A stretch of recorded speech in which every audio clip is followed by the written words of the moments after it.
दिक मुनि नारद गावत ब्रह्मा, दिक मुनि नारद वाल्मीकि विज्ञान विशारद, वाल्मीकि विज्ञान विशारद। सुख सनकादि शेष अनुसारद, सुख सनकादि शेष अनुसारद। बरनि पवन सुत कीरति की, आरती श्री रामायण जी की। गावत वेद पुराण अष्टदश, गावत वेद पुराण अष्ट। छवो शास्त्र सब ग्रंथन को रस, छवो शास्त्र सब ग्रंथन को रस। मुनि जन धन संतन को सर बस, मुनि जन धन संतन को सर बस। सारे अंश सम्मत सबही की, आरती श्री रामायण जी की।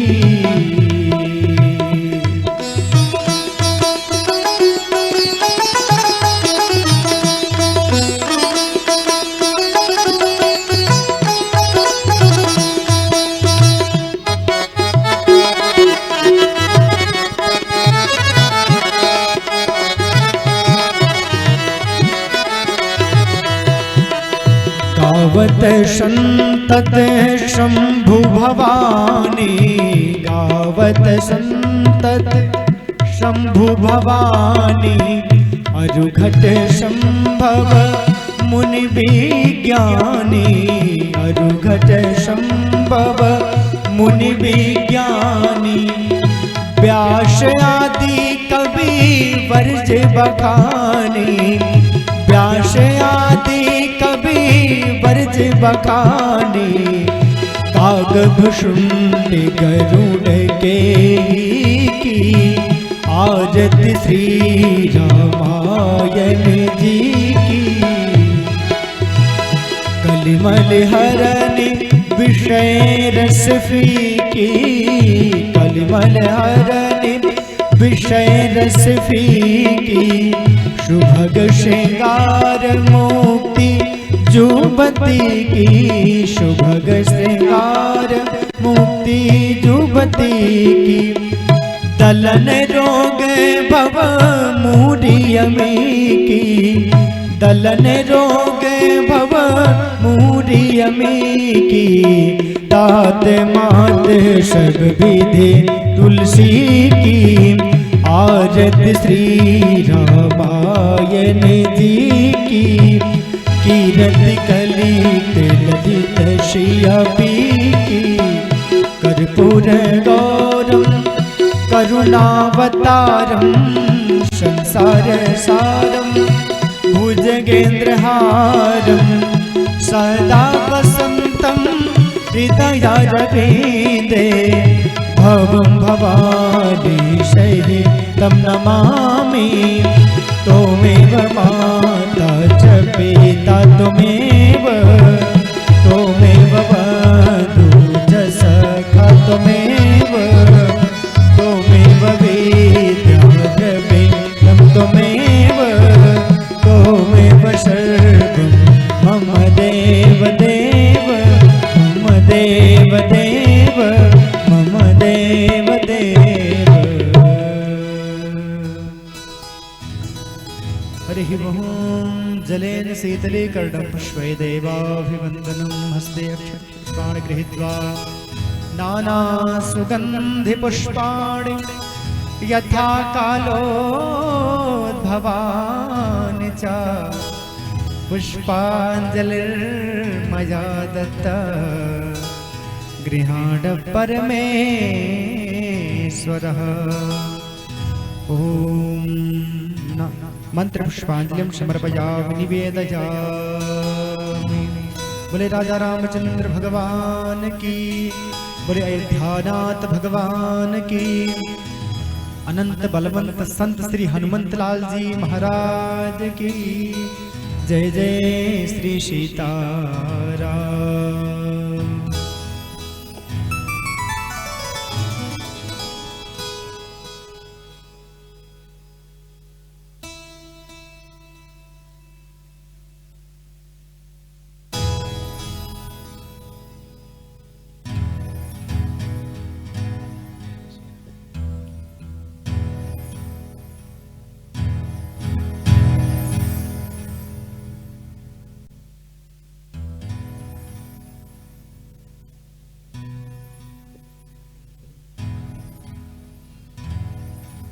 श्री राम श्री राम।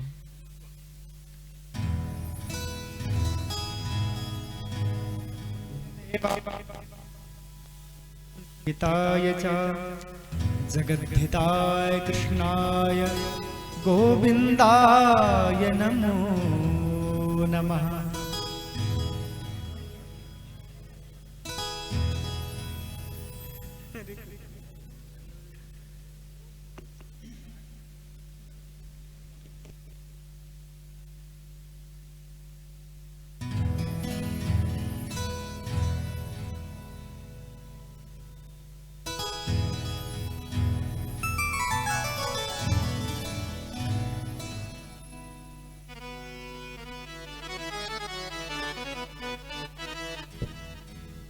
श्री राम श्री राम श्री राम श्री राम श्री राम श्री राम श्री राम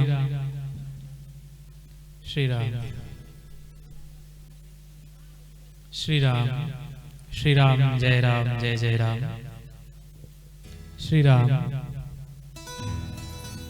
श्री राम जय राम जय जय राम। श्री राम श्री राम श्री राम जय राम जय जय राम। श्री राम श्री राम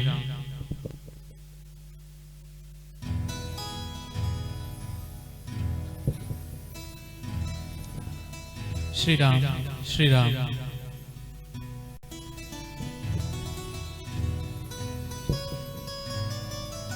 श्री राम श्री राम श्री राम श्री राम श्री राम।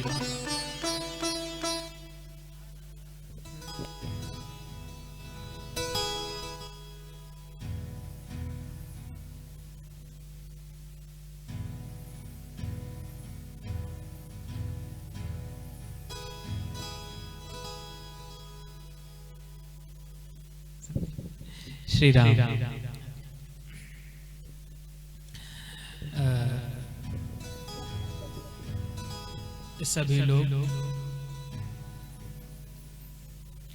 यथा योग्य स्थान पे बैठ जाएं।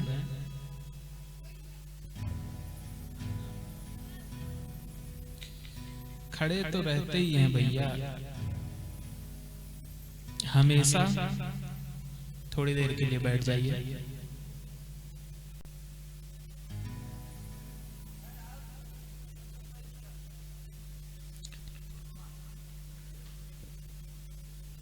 मजे की बात यह है कि बैठने के लिए ही खड़े रहते हैं जीवन भर।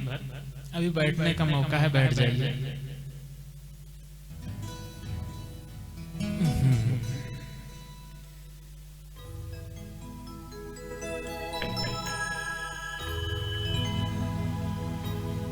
भगवान की बड़ी ही महती कृपा के परिणाम स्वरूप ये राम कथा आप सबको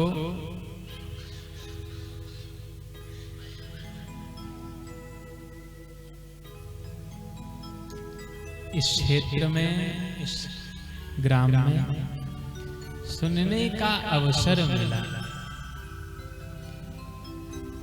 वैसे सत्य कहा जाए तो सुनना बड़ी निरहंकारी दशा है। फिर भी आप सभी भगवान के कृपा पात्र हैं। आइए, सुनने के पहले 2 मिनट, 4 मिनट, 10 मिनट जो भी, आंख बंद करके पहले भगवान का ध्यान करते हैं। भगवान का ध्यान अर्थात सच कहा जाए तो कोई भगवान नहीं जानते हो तुम लोग, कोई भगवान नहीं जानते हो। तो मैं बोलूं भगवान का ध्यान, तो इसका मतलब कोई भगवान तो पता नहीं। तो बस आंख बंद कर लो, तुम्हारा सत्य जहां तक हो। नहीं जानते भगवान को तो बस आंख बंद कर लो, और कुछ नहीं, शांति से एकाग्र हो करके, एक चित्त हो करके 2 मिनट भगवान का ध्यान, उसके पश्चात कथा।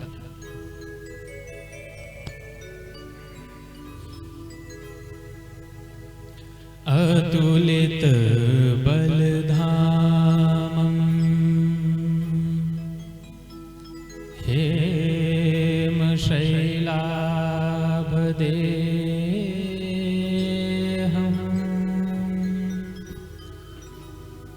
दनुजवन कृशानुं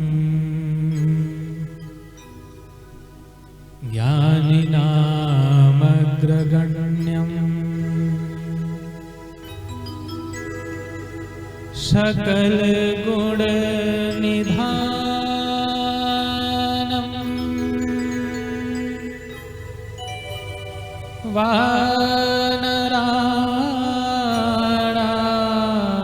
वानराणामधीशम्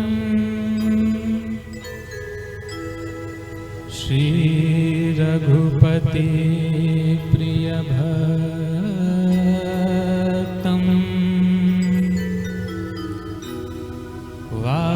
वातजातं नमामि।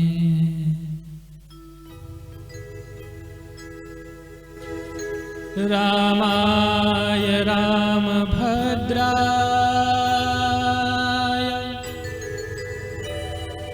रामचन्द्राय वेधसे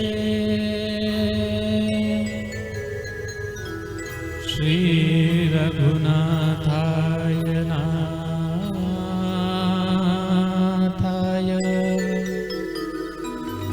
श्री सीताया पतये नमः।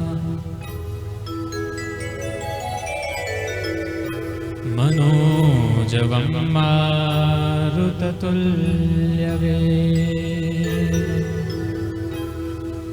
जितेन्द्रियं बुद्धिमतां वरिष्ठं वातात्मजं वानरयोथमुख्यम्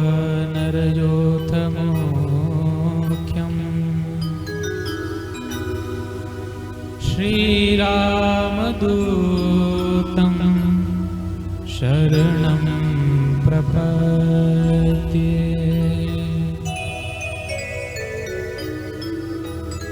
या देवी सर्वभूतेषु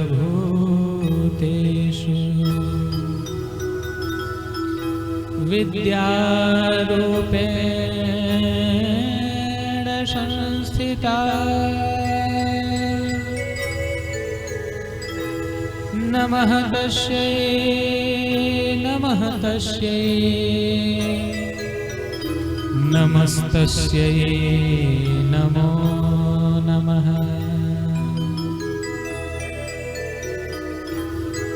नीलाम्बुजश्यामलकोमलाङ्गं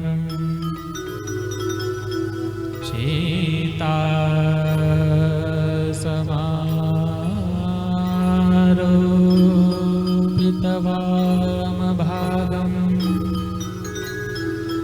पाणौ महाशायकचारुचापम्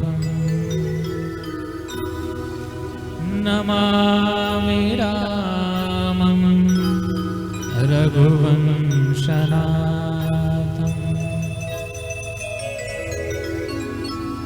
वर्णानामर्तसंघानां रसानाम छन्दसामपि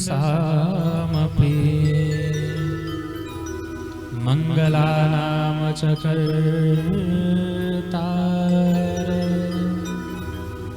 वंदे वाणी विनायक।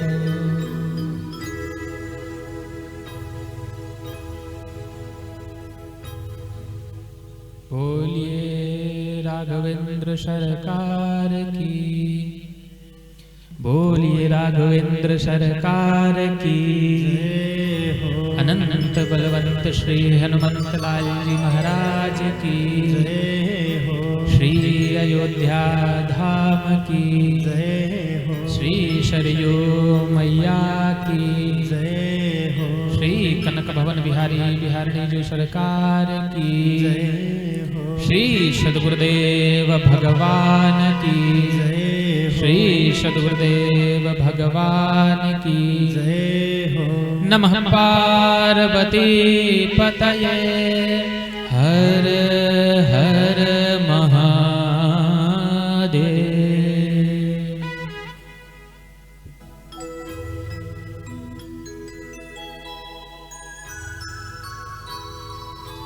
परम मंगलमय अखिल कोटि ब्रह्मांड नायक भगवान की अहेतु की कृपा से ये राम कथा का भव्य पंडाल, इसमें उपस्थित सभी श्रोतागण भगवान की दिव्य चर्चा सुनने से पहले थोड़ा आनंद में, उत्सव के साथ, हृदय में उल्लास के साथ और उत्साह के साथ, प्रसन्नता के साथ भगवान नाम संकीर्तन, उसके पश्चात कथा सुनेंगे। असल में संकीर्तन जरूरी है। कीर्तन का बड़ा बढ़िया अर्थ है। जो अपनी कीर्ति और तन से ऊपर उठ गया वही कीर्तन करेगा ना साहब। जो अपनी कीर्ति में बाजा, अपने ही तन में फंसा, काय को कीर्तन करेगा? फिर अपनी कीर्तन करेगा, भगवान की कीर्तन क्या ही करेगा? फिर गाएगा भी तो अपने ही नहीं गाएगा। तो हम सभी भगवान के लिए, कौन से भगवान, उसकी चर्चा बाद में करेंगे। पहले आनंद में आइए हमारे साथ। हे राम हे राम हे राम हे राम राम हे राम हे राम हे राम। जग में साचो तेरो नाम, जग में साचो तेरो नाम।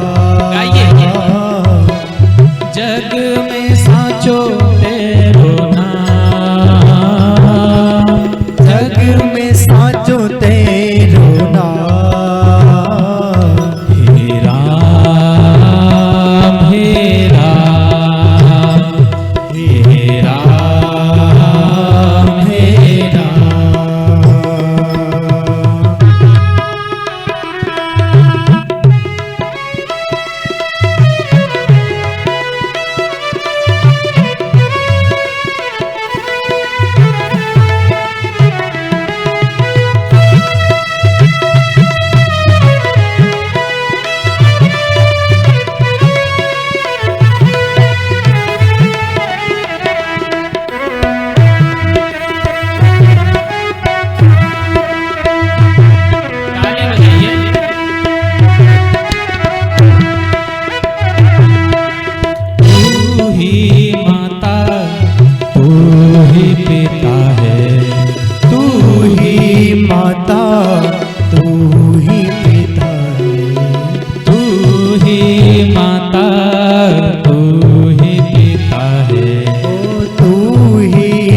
श्याम। हे राम हे राम हे राम हे राम। गा नहीं रहे, गाइए। जग में साचो तेरो नाम, जग में साचो तेरो नाम।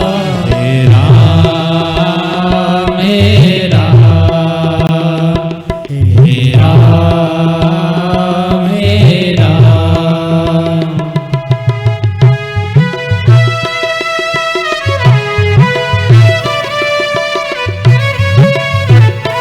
राघवेंद्र सरकार की।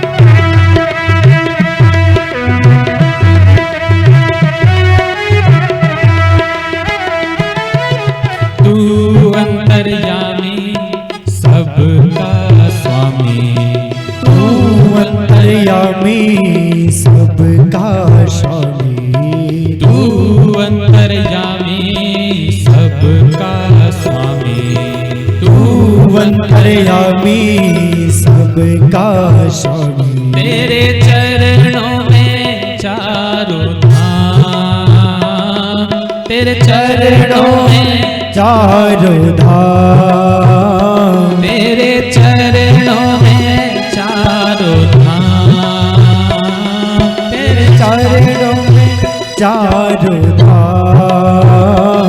हे राम हे राम हे राम हे राम। जग में साचो तेरो नाम, जग में साचो तेरो नाम। हे राम हे राम हे राम हे राम।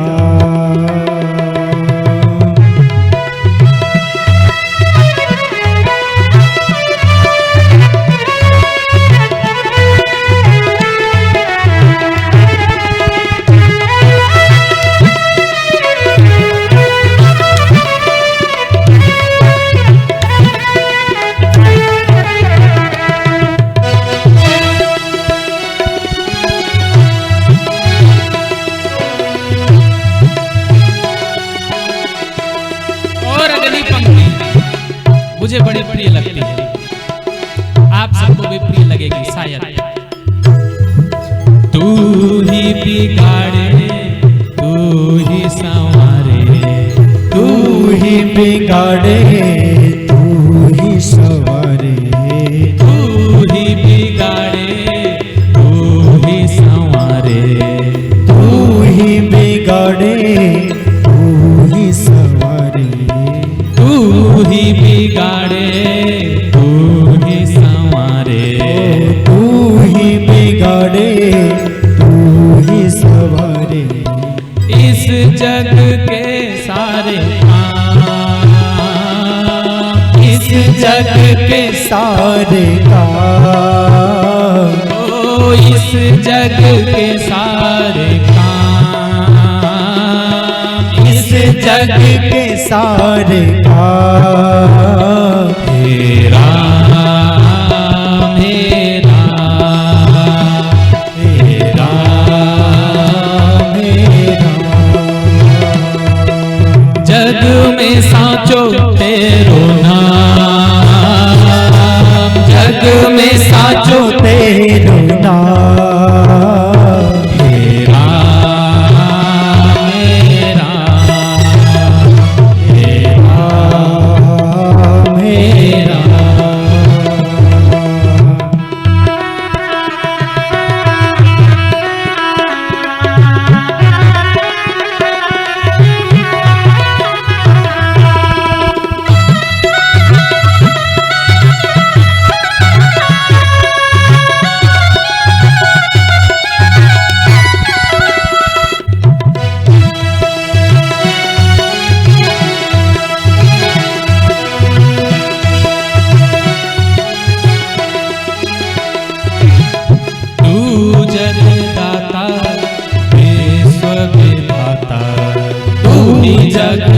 जगदाता विश्व विधाता, तू ही जगदाता विश्व विधाता, तू ही जगदाता विश्व विधाता, तू ही जगदाता विश्व विधाता, तू ही जगदाता विश्व विधाता, तू ही सुबह तू ही शाम, तू ही सुबह तू ही शाम, ओ तू ही सुबह तू ही शाम, तू ही सुबह तू ही शाम, मेरा मेरा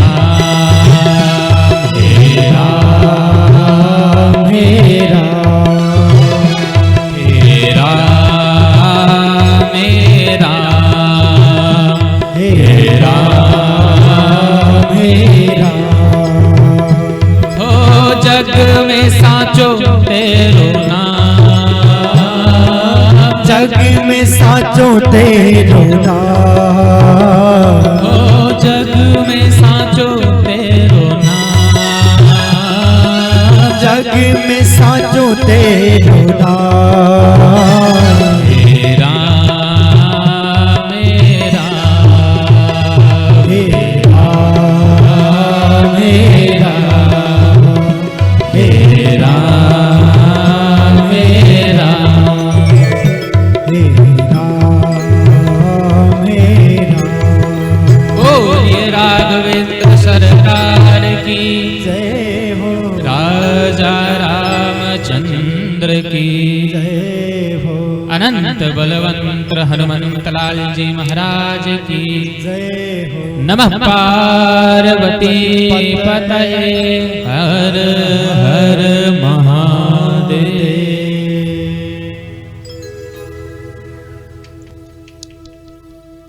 आइए भगवान की कथा पावन चर्चा हम लोग श्रवण करेंगे और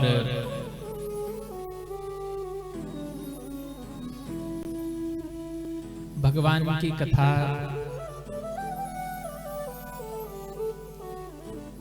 सच बात तो ये है, तोला मोला जाए तो हमसे ज्यादा तो आप ही जानते हैं, और आपके जानने का मतलब आप ही नहीं, दुनिया का हर एक व्यक्ति ये भी स्वीकार करना कि हम नहीं जानते हैं, ये बड़ी बात है। और मैं दावे के साथ कह सकता हूं अपनी जिम्मेदारी पे, मुझे किसी और का नहीं पता, मैं अपनी जिम्मेदारी पे कहता हूं कि दुनिया में हिंदू धर्म में अथवा जितने भी डेवोशनल ग्रंथ हैं, धार्मिक ग्रंथ हैं, वो वास्तव में यही बताते हैं कि तुम कम से कम it is about to acceptance this, ये स्वीकार कर लो कि तुम नहीं जानते हो।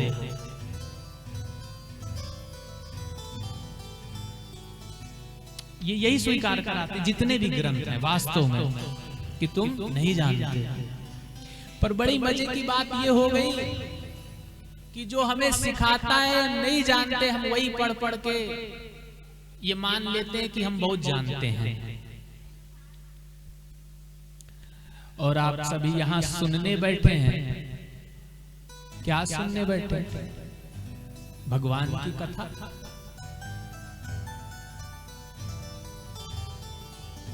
जानते हैं भगवान को? नहीं जानते। हम जो भी जानते हैं, हमारा जानना बड़ा थोथा है, बड़ा ही थोथा है। बुद्ध कहते हैं जानने की पहली सीढ़ी तुम उस दिन पता लगा लेना कि तुम सच में जानने निकले हो, और जान पाओगे ये संभावना उस दिन तुम अपने भीतर समझना जिस दिन तुम्हें पल भर के लिए एहसास हो जाए कि हम तो कुछ नहीं जानते। जब जरा भीतर झांकना तो गहरा अंधकार दिखे, और ये स्वीकार हो जाए कि यार हम तो कुछ नहीं जानते, सच्ची बात कुछ नहीं जानते, और जो भी जानते वो सिवाय कल्पना के और कुछ नहीं। पर कल्पना में जीना बड़ा अच्छा लगता है। जरा कल्पना से किसी को बाहर तो करो, बड़ा भयभीत हो जाता है व्यक्ति। अरे छोड़ो हटो यार, कहां फंसा रहे हैं। 2 मिनट के लिए किसी को कल्पना से, उसके विचारों से अलग करो तो जीना बड़ा मुश्किल हो जाता है। और इसी कल्पना के सहारे व्यक्ति जीता रहता है, और आखिरी समय यही तो एहसास होता है आखिरी समय में कि कुछ नहीं जानते, तो बड़ी घबराहट होती है। यार ये तो पहले ही सोच लेते कि कुछ नहीं जानते हैं, सोचने में क्या था। अब बड़ी घबराहट होती है। अब लगता है कि भगवान थोड़ी जिंदगी और मिल जाती तो सार्थक कर लेते। एक शिष्य थे मेरे पास, अभी परसों नरसों की घटना है। उन्होंने मुझसे पूछा, महाराज जी इस जगत में व्यर्थ और सार्थक ये 2 चीजें हैं ना। हमने कहा 2 हैं कि एक है, ये आप निर्णय मत लीजिए, आप कहना क्या चाहते हैं आप बताइए। हमसे मोहर लगवाना चाहते हैं तो उसका कोई अर्थ नहीं। तो उन्होंने कहा क्या है सार्थक, क्या है व्यर्थ, क्या परिभाषा है, कैसे समझेंगे कि ये व्यर्थ है ये सार्थक है। क्योंकि सच बात तो ये, हम जो ही पकड़ते हैं हम तो सार्थक ही लगता है, हमें व्यर्थ तो लगता ही नहीं कुछ। और बड़ी विचार योग्य ये बात है। जरा अगर मैं आपसे पूछूं कि क्या सार्थक है क्या व्यर्थ है, तो हर व्यक्ति व्यर्थ की परिभाषा बड़ी अलग अलग बताएगा। कोई स्त्री किसी के लिए बड़ी सार्थक है तो उसके लिए वो व्यर्थ है। कोई संपत्ति किसी के लिए सार्थक है तो किसी के लिए व्यर्थ है। कोई ज्ञान किसी के लिए सार्थक है तो किसी के लिए व्यर्थ है। तो हम कैसे कहेंगे कि सार्थक क्या है व्यर्थ क्या है? बड़ी परिभाषाएं हैं। हमने कहा थोड़े ज्ञानी तो हो, तुमने ये तो स्वीकार कर लिया कि हम नहीं जानते। व्यर्थ तुम ऐसे समझना, व्यर्थ का अर्थ ही है जो मिटेगा और तुम्हें मिटाएगा। इससे अच्छी परिभाषा मेरे समझ में, मेरी जिम्मेदारी में नहीं हो सकती। हो सकती होगी। जो मिटेगा और मिटाएगा वही व्यर्थ है। जो मिटेगा स्वयं और तुम्हें मिटाएगा। मैं कभी नहीं कहूंगा धन व्यर्थ है। बहुत सारे धर्मात्मा पड़े हैं, उनको कहने में जरा भी संकोच नहीं, धन बेकार है, पर स्वयं तो लग्जरीज में घूमते हैं। सीधी सी बात। तुम नहीं कह सकते धन व्यर्थ है। धन यूटिलिटी, उपयोगिता। इस जगत में कुछ भी व्यर्थ नहीं है। मेरे बाप का है, सबके बाप का है, उसका है, तो काहे का व्यर्थ भैया? वो व्यर्थ भी भेजे, अब वही व्यर्थ भेजे तो हमको क्या सार्थक हो सकता है?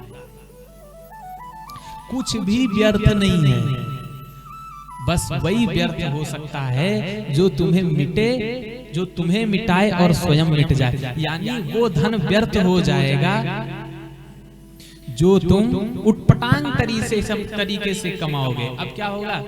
वो स्वयं तो व्यर्थ है, तुमने गलत तरीके से कमाया, वो मिट तो स्वयं जाएगा, तुम्हें मिटा देगा, मिटाई देगा। Then motive behind in your action.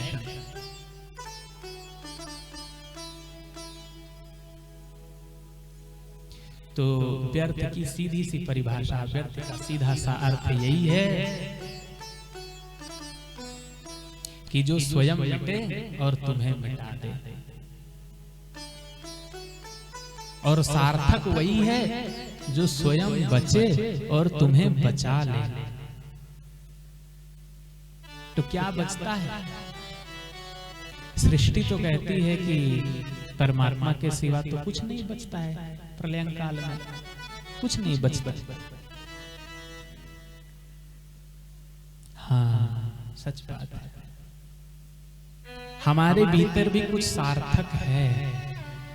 हर व्यक्ति के भीतर सार्थकता है।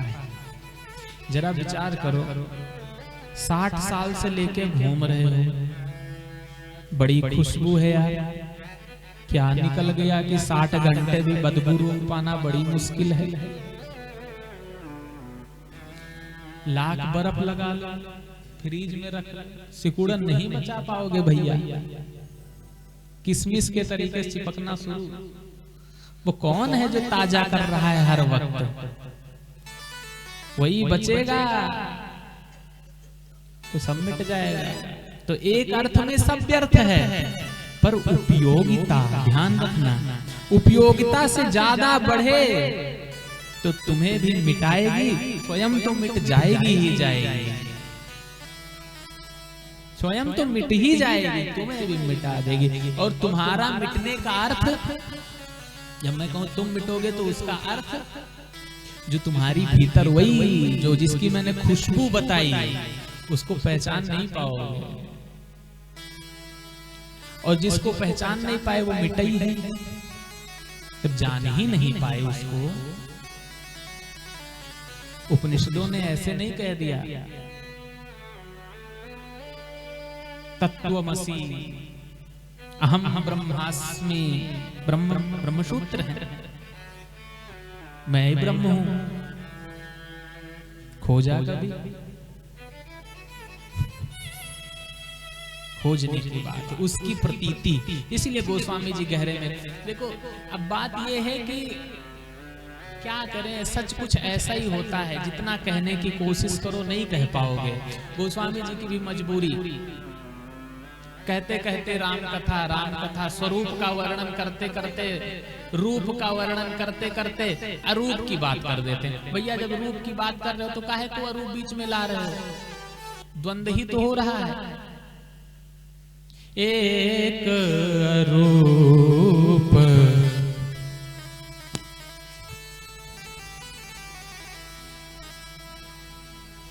अगुण अमान, अरूप निर्विकार, ऐसे ऐसे शब्द गोस्वामी जी यूज कर रहे हैं।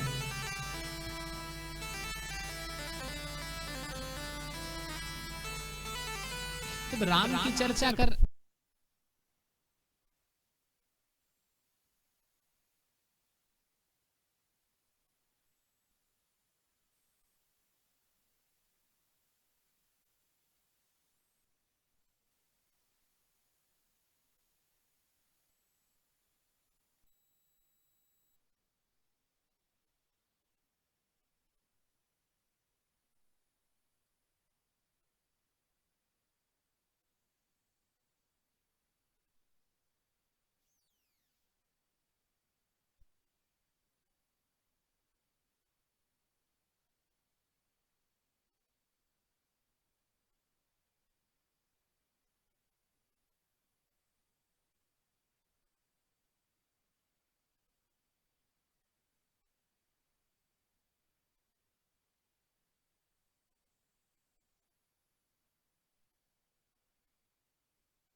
श्री राम। तो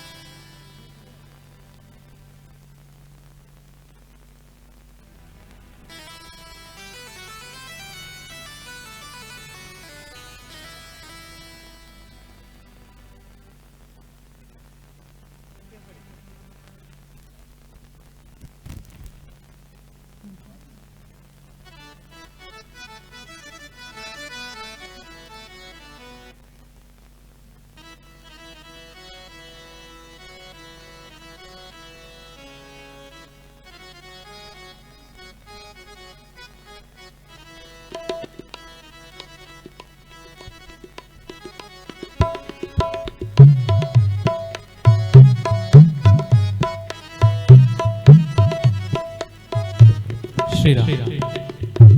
तो गोस्वामी जी राम कथा कहते कहते, राम जी के बारे में बताते बताते, रूप बताते बताते, माधुर्य बताते बताते,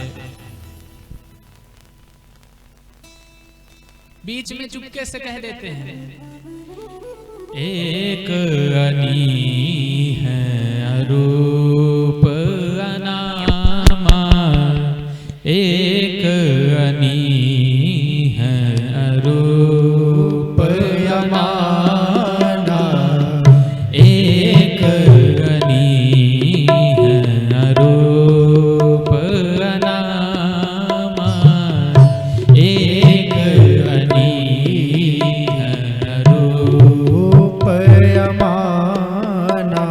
आज सच्चिदानंद परधामा, आज सच्चिदानंद परधामा, आज सच्चिदानंद परधामा, आज सच्चिदानंद परनामा। बताइए, रूप की चर्चा करते करते कहते एक अनीह अरूप अनामा, न नाम है न रूप है न देह है। क्या जरूरत थी भैया कहने की, राम ही राम कहते, कम से कम लोगों को तो ये द्वंद्व तो ना होता। पर तदपि कहे बिनु रहा, जान लोगे तो बिना बोले रहा नहीं जाएगा।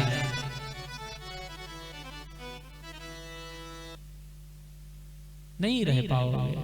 अभी अभी छोटी सी स्थिति को महसूस करो। अचानक जब कभी तुमको खुशी होती है, बहुत ज्यादा प्रसन्नता होती है, तो बस मन करता है किससे बोल ले।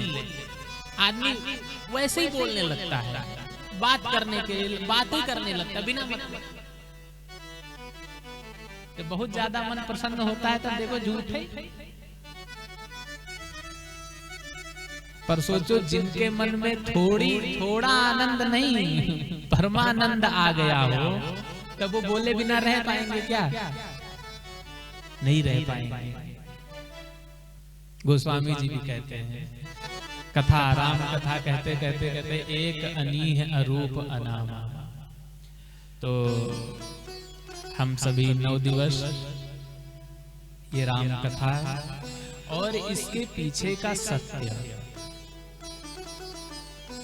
क्या है, राम कथा के पीछे का सत्य और इसका हमारे जीवन से क्या तात्पर्य है, इसका क्या संबंध है। क्योंकि कहा गया है तो जरूर कुछ राज है। और जैसा कि आप सभी जानते हैं, सब लोग कथा जानते हैं, पर कथा के पीछे का उद्देश्य और उसका सत्य शायद उससे परिचित नहीं है।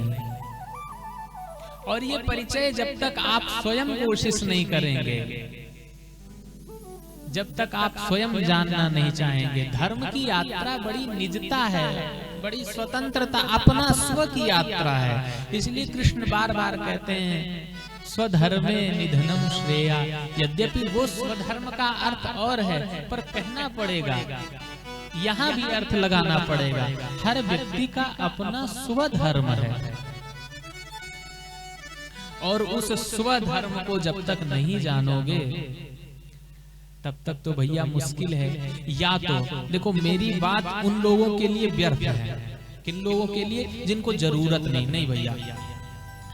सच्ची बात तो यह है कि अगर तुमको जरूरत नहीं तो तुम सुनने के योग्य, अगर लगता है कि मैं सुनने के लिए मुझे कोई आवश्यकता नहीं है तो सच्ची बात है, कोई जरूरत नहीं है।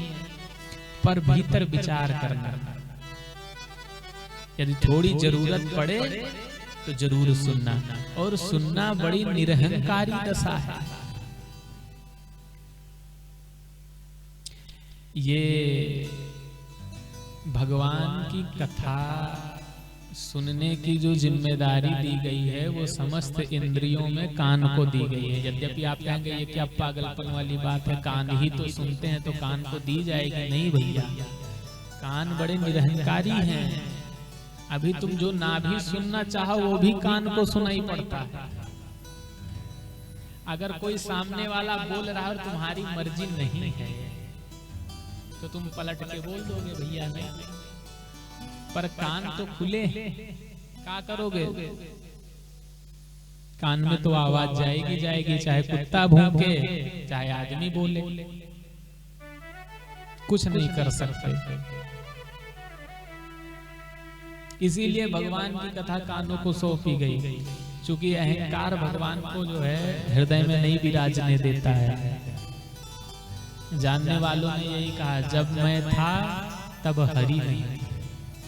जब तक तुम स्वयं हो तब तक कोई सत्य नहीं जान पाओगे, कोई भगवान को नहीं जान पाओगे।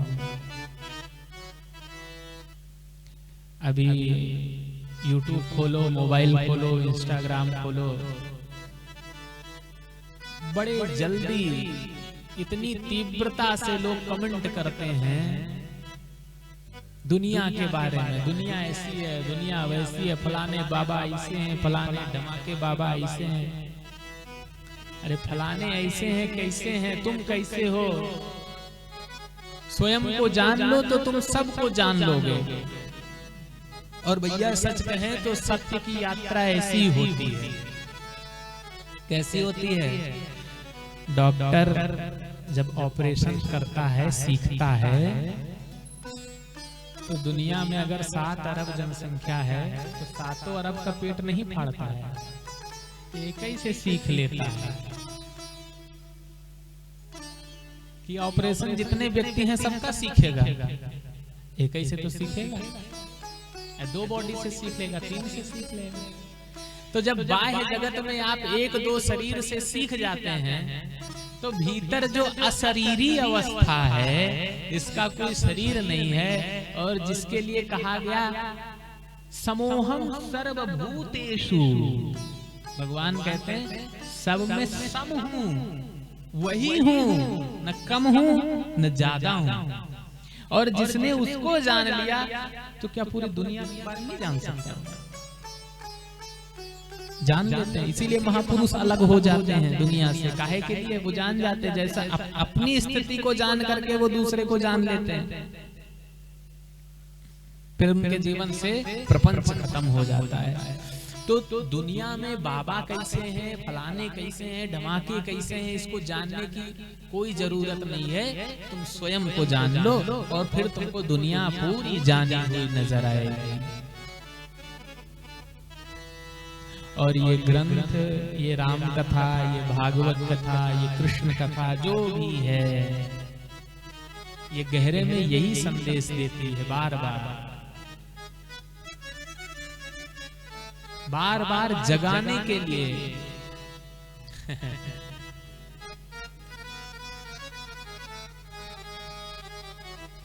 लक्ष्मण जी भी जगाते हैं। मोहनिसा सब सोवनिहारा, मोहनिसा सब सोवनिहारा, देखहि सपन अनेक प्रकारा, देखहि श्रवण अनेक प्रकारा, मोहनिसा सब सोवनिहारा, मोहनिसा सब सोवनिहारा, देखहि सपन अनेक प्रकारा, देखहि श्रवण अनेक प्रकारा। और क्या है कथा? जिन पात्रों को भगवान निभाते हैं वही कहते हैं मोहनिसा सब सोवनिहारा। भैया ये चर्चा केवल राम जी की लक्ष्मण जी के मध्य और केवट भैया के मध्य हो रहा था, भैया सबको घसीटने की क्या जरूरत थी? कह देते माता कैकेयी जी मोह के निशा में सो गई थी, भरत जी के प्रति मोहित हो गई थी, मोह जागृत हो गया था, तो दे दिया वन राम जी को, सब सोवनिहारा। इस सबको लपेटे में लेने की क्या जरूरत है?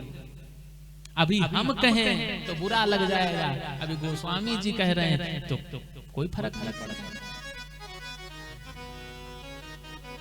और ये सोना कैसा है? ये बड़ा विचित्र सोना है। तो सोना में तो श्लेष है महाराज। एक साधु जी से पूछा गया सोना क्या? बोले ऐसा धन जब कमाने के लिए सोना खो जाए और कमा लो तो सोना खो जाए।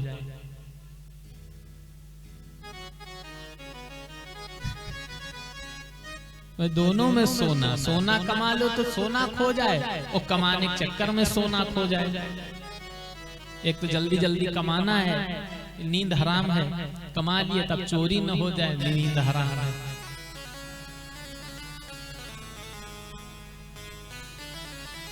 गोस्वामी जी कहते हैं मोह निशा सब सोवनिहारा।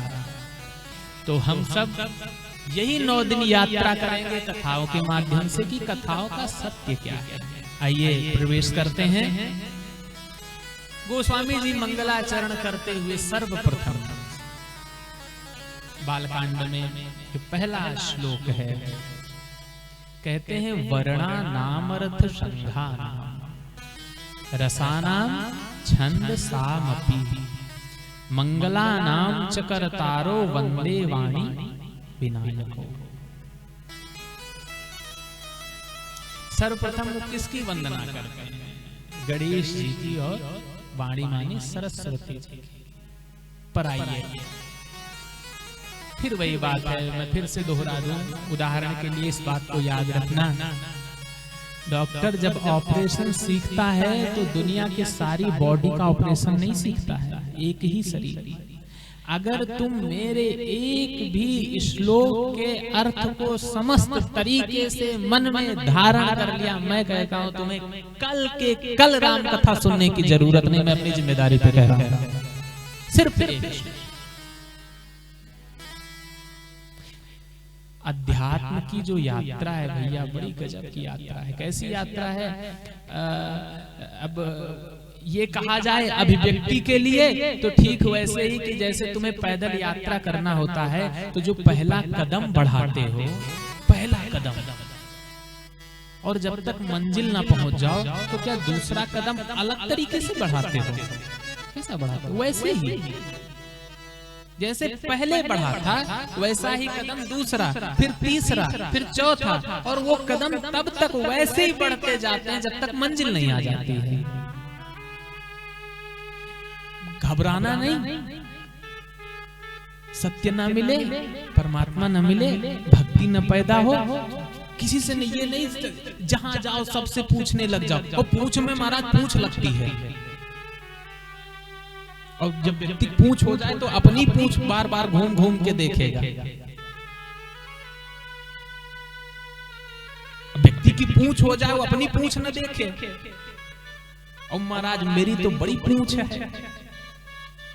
तो पूछ नहीं, पूछने मत जाना। अब हमसे तो एक लोग सवाल करने आते हैं महाराज, तो बड़ी हंसी होती है मन में, पर हंस भी नहीं पाते। ठाकुर जी जाने कैसी स्थिति है। वो कहते हैं महाराज बड़ा गहरा सवाल है, तुम्हें कैसे पता गहरा है कि उथला है? अब तुम्हें ही निर्णय ले लिया। अब प्रेम से कहें महाराज जी सवाल शंका है तो समझ में आती है। यानी वो बता रहे मेरे जैसा व्यक्ति साधारण सवाल भी नहीं कर सकता है, वो पूछने वाले ही असाधारण हैं। और यानी वो ये भी बता रहे हैं कि हम तुमसे पूछ के तुमको भी असाधारण बना दे रहे हैं, क्योंकि मेरे सवाल के काबिल कोई और भी नहीं है। इतना गहरा अहंकार बैठ सकता है भी मन में। तो अध्यात्म की यात्रा, मानस फिर ये बड़ा दिव्य ग्रंथ है। अब वही अहंकार गोस्वामी जी इसको कहते हैं मन क्रम बचन छाड़ी चतुराई। मन क्रम बचन छाड़ी चतुराई। मन क्रम बचन छाड़ी चतुराई। मन क्रम बचन छाड़े चतुराई। भजत कृपा करी है रघुराई। भजत कृपा करी है रघुराई। कितनी बढ़िया बात है, नहीं जाओ मांगने, कोई द्वार खटखटाने की जरूरत नहीं है। ये बड़ी बहुत गहरी उद्घोषणा है। साहब याद रखो, ये साधारण उद्घोषणा नहीं है। द्वार द्वार जाने की जरूरत नहीं है। छाड़ी चतुराई, तुम द्वार भी जाते हो, चतुराई लेकर के जाते हो, कुछ नहीं होगा। तुम पूछो भी किसी से, गहरा सवाल है ये मत कहो, बस पूछ ही लो। पूछना है तो मिल जाएगा, सत्य मिल जाएगा। कोई उपासना नहीं, कोई पूजा नहीं, कोई ध्यान नहीं, बस केवल चतुराई हटा दो भैया। क्या ये बड़ी मुश्किल बात है भैया, गहरी सा। ये अब बात बुरी लग सकती है, यद्यपि इसकी उपयोगिता है। हवन कुंड में हवन मात्र चावल जौ घी डाल देने से, ये भी अहंकार चढ़ा लेता है। हमने डाला 10 किलो आहुति डाली महाराज, अब कुछ तो महाराज 5 किलो घी पिया दिए, हवन पिया दिए कहते हैं महाराज। यज्ञ में 5 किलो आहुति पड़ गई, पिया दिए घी कह रहे हैं।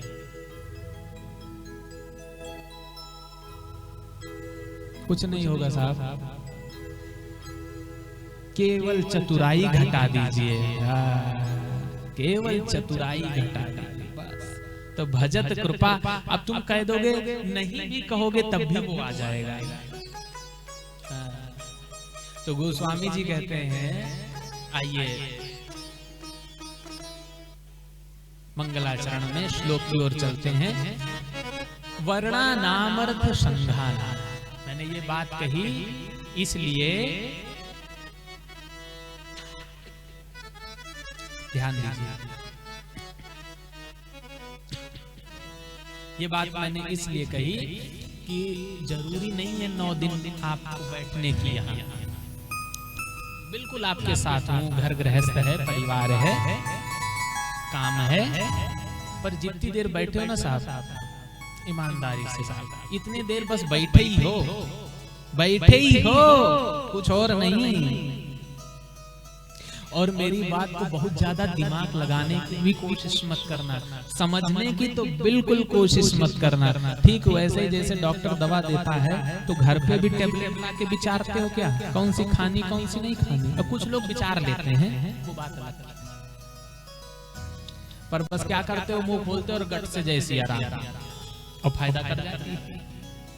तो बस कान खुले रखना, बाकी समझने की जरूरत नहीं है। समझे कि कूड़ा हो गया, क्योंकि मैं जो बोल रहा हूं जरूरी नहीं तुम भी वही समझ रहे हो, वो बस भीतर प्रवेश करते रहने देना, और प्रवेश करने के बाद वो भूल जाएगी। तो गोस्वामी जी कह रहे हैं वर्णा नामर्थ संधाना, सबसे पहले जब सत्य की ओर बढ़ेंगे तो कहां से कितनी अनंत यात्राएं हो सकती हैं, उनमें से सबसे पहली बात वर्ण। वर्ण माने अक्षर।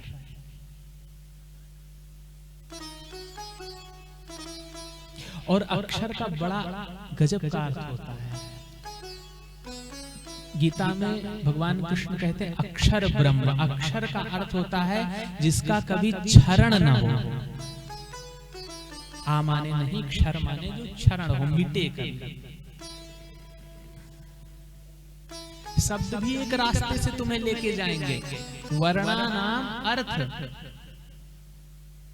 शब्द का प्रयोग केवल केवल सत्य को परिभाषित करने के लिए ही नहीं कहा जाता है।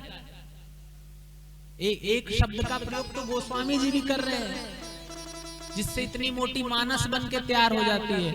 एक शब्द का इस्तेमाल, वही शब्द है, छोटा बड़ा से लेकर के ज्ञान तक, उसमें ही 18 पुराण हैं, 6 शास्त्र हैं, 4 वेद हैं। ये क्या कहीं अलग से अक्षर आए हैं क्या?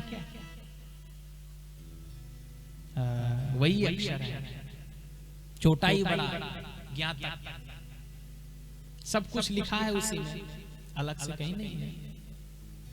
तो गोस्वामी जी कहते वर्णा नाम, एक शब्द का प्रयोग ऐसे ही होता है। एक शब्द तुम सब भी बोलते हो साहब,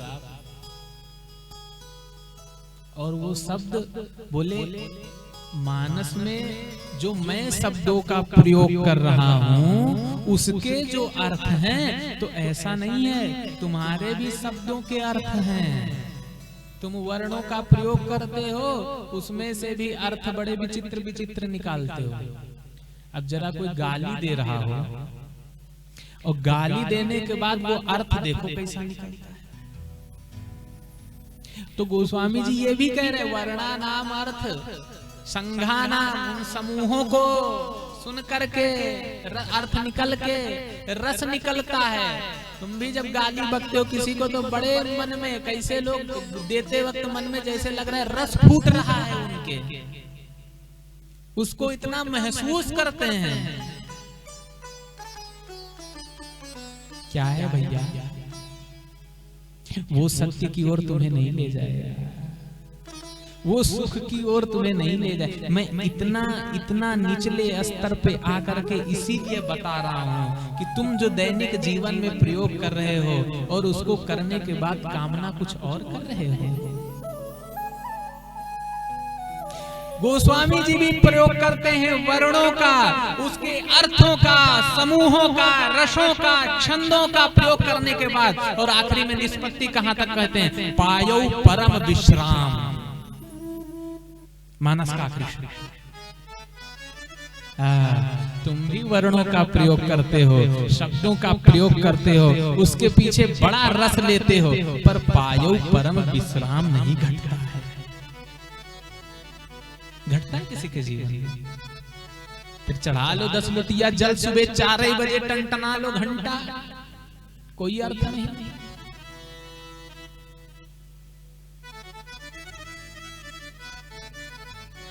तो कहने का अर्थ है, अगर भक्ति के मार्ग में जाना चाहते हो, वास्तव में विश्राम पाना चाहते हो, तो गोस्वामी जी कहते मेरे साथ चलो। मैंने भी शब्दों का प्रयोग किया, गूंगा नहीं हो साहब। कहते हम मुंह पकड़ोगे,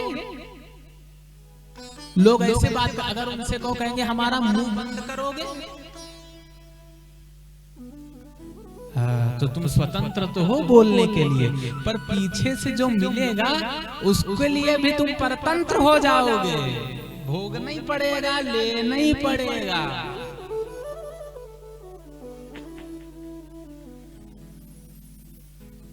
यहाँ जितना तुम स्वतंत्र हो बनाने के लिए, उतना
श्री राम जय राम जय जय राम।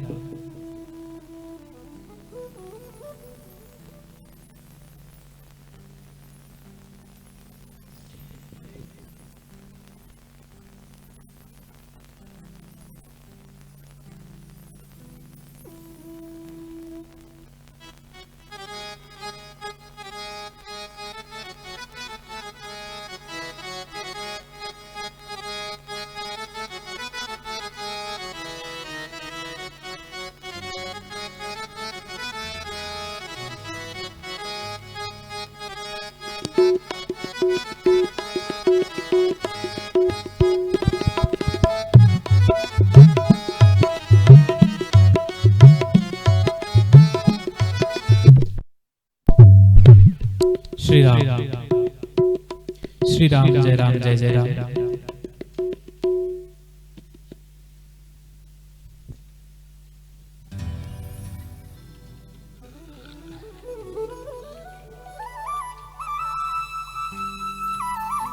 श्री राम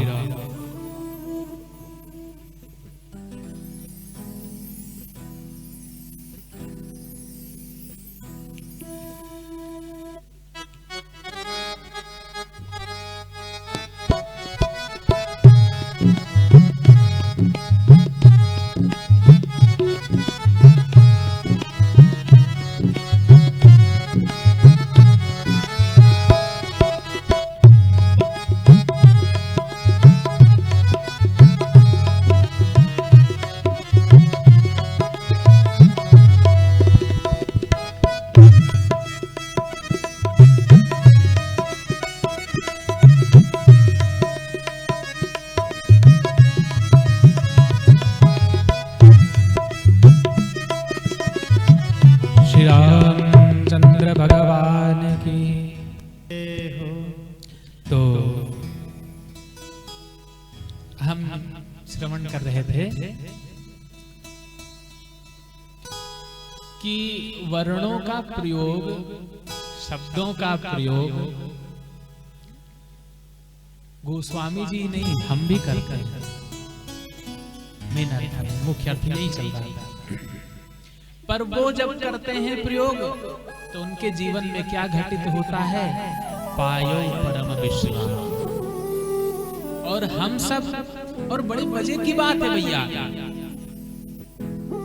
हमारे शब्द कैसे होते हैं? कोई जरूरी नहीं कि हम किसी को अपशब्द कहें, गाली कहें। हमारी स्थिति तो ऐसी है, आप अपने पत्नी से ही बात करने लग जाइए, वो भी देखो झगड़ा हो जाता है। भाई से ही बात करने लग जाइए, मित्र से बात करने लग जाइए, और फिर आखिरी स्थिति यहाँ तक पहुंचती है, कहते हैं हम बोलेंगे ही नहीं, हम आपसे मौनी बाबा, चुप। ये कौन से शब्द होते हैं? क्या हमारा बोलना इतना खतरनाक है भैया?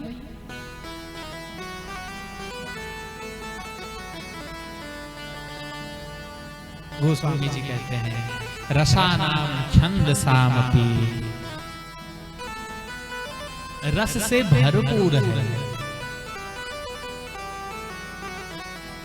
तुम भी बोलते हो, उसमें भी रस ही होता है। पता है गड़बड़ कहाँ होती है? यही गड़बड़ होती है, रस में ही गड़बड़ होता है साहब, ध्यान रखना। समझने योग्य बात है। एक ही श्लोक में कह रहा हूं, पूरी कथा कहने की मुझे जरूरत नहीं है, आप सभी जानते हैं। अगर एक श्लोक ध्यान से सुन लिया बस पर्याप्त है। सारी गड़बड़ी रस ही करती है, पर जो गड़बड़ करता है वही अच्छा भी कर सकता है। कैसे? हम भी कुछ बोलते हैं, पर बोलते ही नहीं हैं, उसमें उद्देश्य होता है। ध्यान रखना, बेवजह नहीं बोलते हो। जब भी बोलते हो तो कुछ उद्देश्य होता है, बोलने का कोई अर्थ होता है ना साहब, ऐसे क्या बोलोगे? गोस्वामी जी कहते हैं मैं भी बोलता हूं तो मेरा भी उद्देश्य है। कैसा उद्देश्य है? रस का उद्देश्य है। गोस्वामी जी कहते हैं मैं बोल रहा हूं तो तुम्हारे लिए बोल रहा हूं, और जब मैं बोलता हूं यानी तुम बोलते हो, तब अपने लिए बोलते हो। तुम्हारा बोलना उसी दिन बढ़िया हो जाएगा जब तुम दूसरे के लिए बोलना शुरू कर दो, यानी अपने स्वार्थ के लिए नहीं।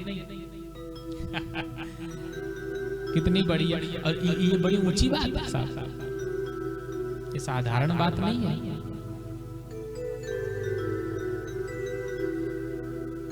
और तुम्हारे लिए बोलने का अर्थ क्या है, ये भी बड़ी गहरी बात है। आप कहेंगे महाराज जी ऐसा हो ही नहीं सकता, दूसरे के लिए कब तक बोल, जब अपना भी जीवन है, अपना भी परिवार है, अपनी भी श्वास है, अपनी भी आत्मा है, तो हम सदा दूसरे की कहाँ देख पाएंगे, क्योंकि बात सत्य है। पर इस अर्थ में मैं नहीं कह रहा हूं कि दूसरे के लिए बोलिए। गोस्वामी जी जब बोलते हैं तो भागवत में ये रस क्या है, रसो वही सा, परमात्मा को रस स्वरूप बताया गया है। ईश्वर क्या है, बोले रस के रूप में है। तुम भी बोलते हो तो रस होता है, पर वो रस कैसा होता है, यार मेरा फायदा हो जाए। अपना फायदा देखना गलत बात नहीं है भैया, कोई पागल ही अपना नुकसान देखेगा, पर अपने फायदे में देखने के लिए कई बार, हर बार अपना ही फायदा नहीं होगा और अपना नुकसान भी होगा, और उस नुकसान में तब तुम कह पाओ ये जोर से कि हाँ परमात्मा तेरी मर्जी। मत करो दूसरे के फायदे की बात, नहीं भैया तुम क्या कर पाओगे दूसरे की, जो अपने फायदे की बात कर रहा हो दूसरे के फायदे क्या कर पाएगा, और करना भी चाहिए। दूसरे की अपनी आत्मा है, वो अपना फायदा न सोच पाए तो हम ठेका लिए हैं क्या तुम्हारे फायदे सोचने के लिए? तुम भी अपने फायदे का सोचो, हम अपने फायदे का सोचें। कई बार होते, अब देखो ये भी बड़ी गहरी चतुराई, बोल देते महाराज हम तो पूरी जिंदगी सबके लिए बढ़िया करते रहे, हमारे साथ बुरा हो गया। तुमसे किसी ने कहा था तुम दूसरे के साथ बढ़िया करो, तुम दूसरे के लिए ठेका लिए, दूसरे के लिए भगवान नहीं है क्या? उसको कौन अस्तित्व में वो भी तो पैदा हुआ है ना साहब, उसकी भी अपनी आत्मा है ना। समूहम सर्वभूतेषु न मे दोषोऽस्ति न प्रिया समदर्शी मोहि कहा सबको। भगवान कहते हैं मुझे सब समदर्शी कहते हैं, मैं सबके लिए हूँ। तो तुमको काहे दूसरे की सोचने की जरूरत है? मैं जब कह रहा हूँ दूसरे के लिए, तब दूसरे का अर्थ है वो दूसरे। हालांकि तुम अभी वो भाषा नहीं समझोगे। अगर मैं कहूँ अहम ब्रह्मास्मि, इसकी अगर व्याख्या करो तो तुम्हें कुछ अभी नहीं, अभी ब्रह्म का नहीं भ्रम का पता, भ्रम का भी नहीं पता है तो ब्रह्म का क्या पता होगा? अभी तुम यही नहीं एक्सेप्ट कर पाओगे कि जो रात में सपना देखा वो बड़ा ऐसा लगा कि वही जिंदगी है। हाँ, सपने में तखत पर से गिरो तो वास्तव में हिल जाता है, तखत बच गए वरना गिर गए। इतना जो वास्तविक लगे ऐसा भ्रम, तो भ्रम तो अभी पहचान नहीं आया, ब्रह्म के खाक पहचानोगे। तो ब्रह्म की बात हम नहीं कर रहे हैं, हम तुम्हारी बात कर रहे हैं। तो दूसरे के बारे में मैंने सोचने को कभी नहीं कहा, लेकिन अपना फायदा जब तुम सोचोगे, अपना फायदा जब तुम देखोगे, तो फायदा तो जरूर होगा, लेकिन जब कभी नुकसान हो तो उतने ही गर्व के साथ, उतने ही प्रसन्नता के साथ कह देना कि तेरी मर्जी है, कोई बात नहीं। बस इतनी सी बात, यही रस, इसके पीछे जो तुम्हें महसूस होता है, ये शब्द मात्र इस्तेमाल करने से भी तुम्हें कुछ महसूस होता है। रसा नाम। फिर ये शब्द केवल रस ही नहीं देते, छंद सामपि, छंद उत्पन्न हो जाते हैं। तुम्हारी भाषा, तुम्हारे शब्द कविता की तरीके से प्रस्फुटित होने लगते हैं। जैसे शब्दों में एक संगीत बज रहा है, वो जो उसकी मर्जी से चले, जरा उस व्यक्ति के पास बैठ के तो देखो साहब, तुम भी महसूस करते होगे। कोई कोई जीवन में ऐसा व्यक्ति मिलता होगा, तुम कहते होगे भैया फलाने के पास जाओ तो बड़ा आनंद आता है। हाँ, एकदम सब ऐसा लगता है कि कोई दिक्कत नहीं, बड़ा आनंद है, सब भूल जाता है, एक अलग ऊर्जा मिलती है। वो वैसे ही लोग होते हैं जो सिक्के के दोनों पहलू को स्वीकार कर लेते हैं। तो तुम भी अपने जीवन में शब्दों का प्रयोग करते हो, उनका अर्थ समझते हो, उनकी जो निष्पत्ति रस होती है वो भी ग्रहण करते हो। उसके पश्चात तुम्हारे जीवन में भी, गोस्वामी जी के जीवन में तो संगीत उत्पन्न हो गया, छंद आ गया, विविध छंद उत्पन्न हो गए, पर तुम्हारे जीवन में विसंगीत पैदा हो जाता है। इतना ज्यादा विसंगीत की बेसुरा विसंगति, तुम्हारे जीवन में संगीत नहीं पैदा होता, यानी तुम्हारे शब्द बड़े गड़बड़ हैं भैया, शब्द बड़े गड़बड़ हैं, वर्ण बड़े गड़बड़ हैं। लेकिन क्या करें, वर्ण तो वही है। माँ से कुछ कहो, चाहे चाहे माँ से मछली कहो, बात बराबर ही है, पर रस अलग उत्पन्न होगा, तुम्हें पता चले चाहे न चले। हाँ, तो गोस्वामी जी कहते हैं फिर मंगला नाम, मैं जो करता हूँ या जो कहता हूँ उससे मंगल होता है। तुम जो कहते हो तो लाख कर लो, लाख कर लो, अमंगल ही अमंगल होता है। और इतना मंगल होता है कि गुरु महाराज के पास भी बैठते हो तो लंबे लंबे आंसू, भगवान के पास भी बैठे एक लोटिया जल चढ़ाए तो लंबे लंबे आंसू, और कहते हे भगवान हम तो कोई साथ गलत नहीं सोचना, हमारे साथ गलत हो गया। कौन कहा था तुम दोस्त के साथ गलत न सोचो, तुम्हारा मन करता रहे तो सोच, पर नहीं सोचो। उसके बाद भी तुम्हारे जीवन में विरस हो रहा है, रस नहीं आ रहा है, तो जरूर कुछ गड़बड़ है साहब। It is about to acceptance this, इसको स्वीकार करो और खोजो, फिर अपने जीवन को संगीतमय बनाओ, छंद हो, फिर तुम्हारे जीवन में भी मंगल ही मंगल हो, अमंगल न हो। गोस्वामी जी कहते हैं हाँ, ये सब मेरे जीवन में उत्पन्न होता है, रस, संगीत, अर्थ, शब्द, इन सब का भी बड़ा अच्छा समागम है। लेकिन इसमें प्रवेश करने के लिए वो दो लोगों की वंदना करते हैं। किसकी? वाणी और विनायक। वाणी माने सरस्वती। हमारे धर्म में, हिंदू समाज में वाणी को सरस्वती का अर्थ है, और विनायक माने गणेश भगवान। अब बड़े मजे की बात है, एक मजे की बात यह है कि हम जो भी धर्म कार्य शुरू करते हैं या जो भी अच्छे कृत्य अपने जान में शुरू करते हैं, तो कहते हैं गणेश भगवान का नाम ले लो, वो विघ्न हरता है, कहते हैं ना।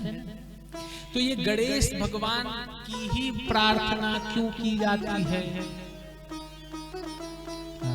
इसका भी बड़ा गहरा अर्थ है।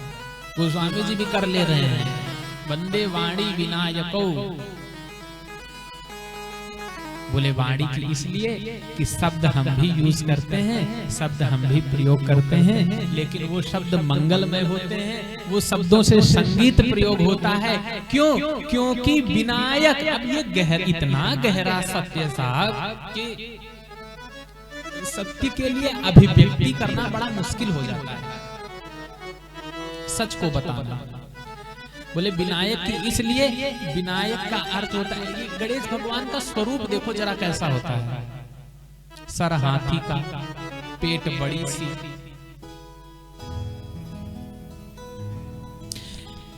भगवान गणेश को हमारे हिंदू धर्म में बुद्धि के देवता कहे गए, ये तो कहे गए, बुद्धि प्रदाता।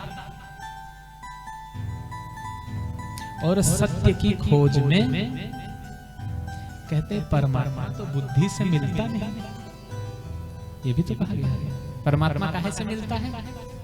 गोस्वामी जी कहते हैं हरि व्यापक सर्वत्र समाना, हरि व्यापक सर्वत्र समाना, प्रेम ते प्रकट होई मैं जाना, प्रेम ते प्रगट होई मैं जाना, प्रेम ते प्रकट हो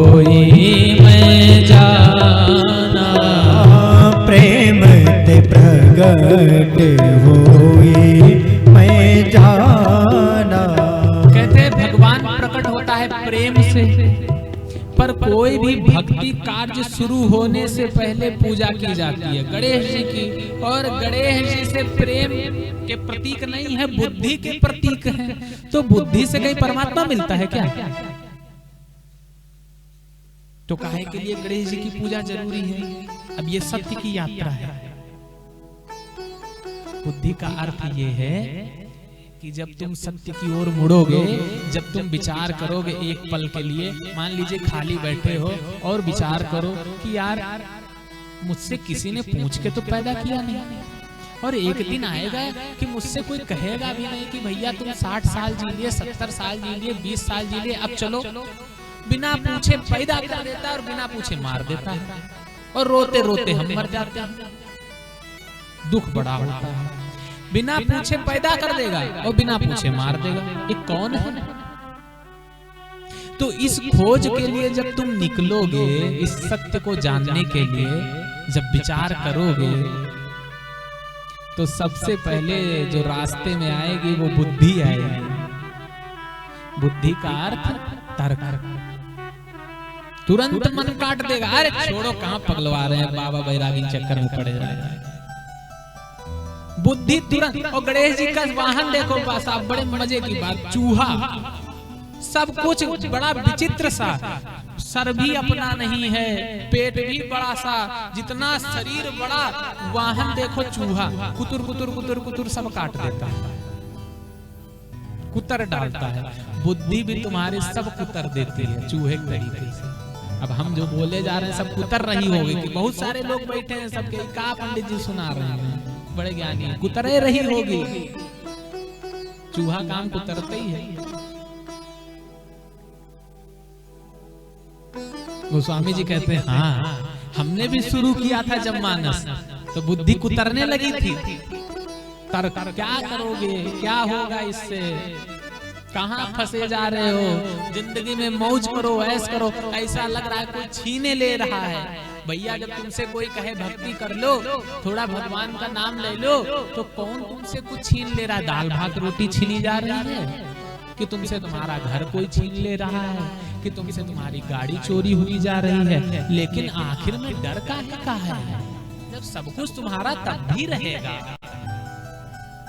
तो जब कोई कहता है सीताराम कह लो थोड़ा सा, तो काहे के लिए घबरा जाते हो? क्या तुम्हारा गायब हो रहा है? कुछ भी तो नहीं गायब हो रहा है। पर बड़े मजे की बात, गायब हो चाहे न हो, तुम ये दृष्टि की बात है, ये तो देखते ही पा रहे हो कि कुछ गायब नहीं हो रहा, लेकिन ये जरूर देख रहे हो कि मिल क्या रहा है। तो देखते हो सीताराम कहने से मिला तो कुछ नहीं तो बेकार। आखिर में दृष्टि पाने की तो हुई है। हम भैया से दोस्ती कर लिए, आपसे कुछ नहीं मिला तो काहे की दोस्ती? जरूर कुछ आदान प्रदान चले। तो सीताराम गायब तो नहीं कर रहा, इस बात की दृष्टि नहीं जा रही है, पर दे भी कुछ नहीं रहा है, इस बात की दृष्टि जा रही है। हालांकि दिया उसने बहुत कुछ, लेकिन जानते ही नहीं हो तो क्या। और इसी बात को गोस्वामी जी कहते हैं, जाने बिनु न होई परतीति, जाने बिनु न होए परतीति, बिन परतीति होए नहीं प्रीति, बिनु परतीति होए नहीं प्रीति, बिनु परतीति होए नहीं प्रीति, बिनु परतीति होए नहीं प्रीति। अब बड़े मजे की बात, अगर तुम जानो नहीं तो प्रतीति का अर्थ होता है भरोसा, एहसास। आग जल रही है, और अगर ये प्रतीति क्या है, बोले जल तो रही है, तुम सब जानते हो दूर से, लेकिन गलती से कहीं उंगली या हाथ लग जाए, जल जाए, ये क्या है? ये प्रतीति है। अब आग से सदा सदा के लिए दूर। जो बच्चा अभी नहीं जानता है कि आग से जल जाता है हाथ पैर या जो भी वस्तु, तो वो आग को पकड़ने दौड़ता है, और एक बार जल जाए साहब, फिर दूर, प्रतीति हो गई। तो हम सब जानते तो सब है, लेकिन वो जला नहीं है, कुछ अभी प्रतीति नहीं है। तो बिनु प्रतीत होए नहीं प्रीति, फिर जब जानोगे नहीं तो प्रेम कहां से होगा? फिर प्रेम कोठा है। फिर मन तो यही भाषा, बुद्धि तो आदान प्रदान की ही सोचे कि जब कुछ मिल नहीं रहा है, जैसे ठीक वैसे, जैसे तुम्हारे घर में कोई कबाड़ लोहा रक्कड़ पड़ा हुआ है और वो यूज का नहीं होता तो कहते कबाड़ में बेच दो। काहे कि अब वो कुछ मिलेगा तो है नहीं, जगह ही तो छेके हुए हैं। कहते वैसे ही दिन भर बोलत बोलत मुंह पिराए लागल है, मिले कुछ है नहीं तो राम राम ओ राम राम राम। बड़ी अगर कहीं मिल जाए, हमको फलाने भैया कुछ दे दें तो बड़ी प्रतीति इस बात की होती है कि आपसे हमको कुछ मिला, तब तो आपसे प्रेम हो जाए। और पता चले हमें कोई वस्तु पड़ी मिल गई, ऐसे मिल गई, अब भले किसी का गिर गया हो लेकिन हमें मिल गई और प्रतीति है नहीं ये किसकी है, तो क्या कहते लो आज तो भाग्य जाग गया हमें। पर भैया देता सब वही है, दाता एक राम भिखारी सारी। जिन्होंने जाना वही कहे दाता एक राम, हम सब भिखारी हैं। पर जब जाने नहीं तो क्या? तो विनायक गणेश भगवान का जो अर्थ मैं कर रहा था, उसका अर्थ ये कि तुम्हारी बुद्धि तर्क में आकर के सब उत्तर देती है, जैसे चूहा उत्तर देता है। सीताराम। तो